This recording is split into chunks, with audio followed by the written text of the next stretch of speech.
The Unheard presents What They Won't Say, What You Need to Know.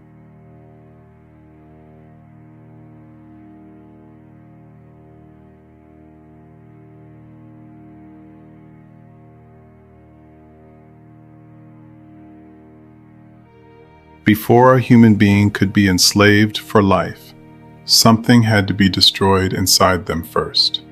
Not their body, their self. Their identity, their language, their name, their God, their memory of who they were before the ship. This process had a name. It was called seasoning. And it was not an accident of cruelty. It was a science. A deliberate, methodical, carefully developed science of human destruction refined over centuries by the people who profited from it. Seasoning began on the ship. They were stripped of their clothing, the first marker of cultural identity and personal dignity. They were given a number, not a name, a number. They were chained to strangers who did not speak their language. Deliberately separated from anyone who shared their tongue, and they were subjected to random, unpredictable violence. This last element was not incidental. It was the core technology of seasoning. Random, unpredictable violence is the most effective tool ever developed for breaking the human will. When violence is predictable, a person retains a sense of agency. When violence is random, when a person can do everything right and still be beaten, something deeper breaks. Psychologists call this learned helplessness. The complete collapse of the belief that one's own actions have any relationship to one's outcomes. The architects of American slavery understood this and applied it centuries before it had a clinical name. On land, seasoning continued. Their African name was taken and replaced. Their language was forbidden. Their family bonds were deliberately severed. Husbands separated from wives, mothers from children, siblings sold to different states. This was not a side effect. It was a deliberate policy of social destruction. Skilled overseers developed elaborate systems of division, engineering resentment and distrust within the community itself. These strategies are described in plantation management manuals. These manuals existed. They were printed. They were sold. They described in calm, practical language how to break a human being. The breaking was designed to compound. Children were made to watch the punishments so that the next generation was born pre-broken. Emancipation ended the legal mechanism of slavery. It did not end the seasoning. The seasoning had already done its work across generations.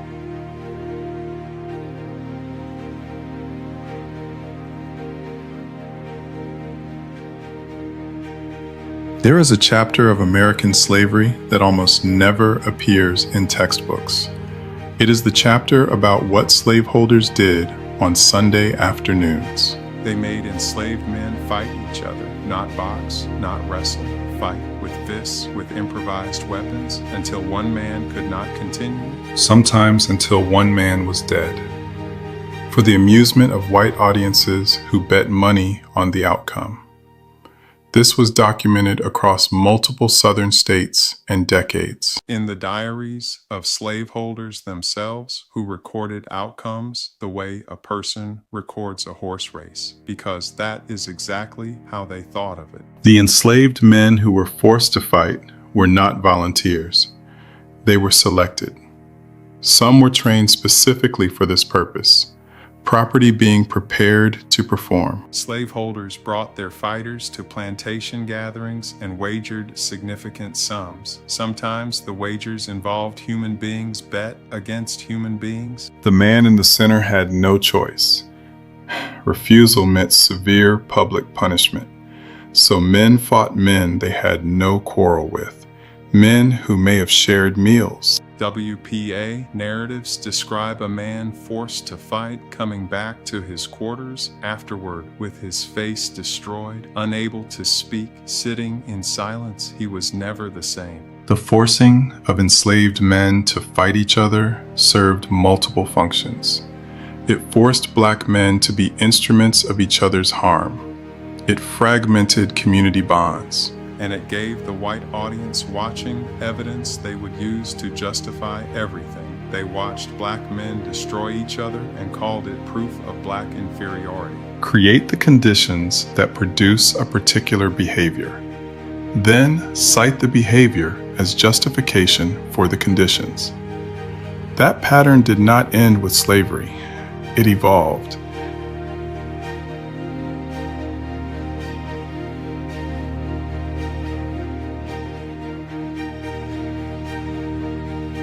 There is a silence at the center of the history of American slavery, a deliberate silence, maintained not by accident, but by institutional machinery. It is the silence around what was done to enslaved men sexually. This is the hardest chapter in this entire series. Not because the evidence is thin, the evidence is extensive. It exists in slave narratives, WPA interviews, court records. It is the hardest chapter because it dismantles one of the most carefully maintained myths about American slavery. The myth that sexual violence was exclusively a crime against Black women.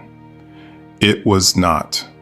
Black men were sexually violated during slavery, systematically, documented, across centuries. The near total absence of this history from public discourse is not an oversight. It is a choice, documented in court records and the private correspondence of white Southerners. They describe these acts with a casualness that is itself evidence of their normalization.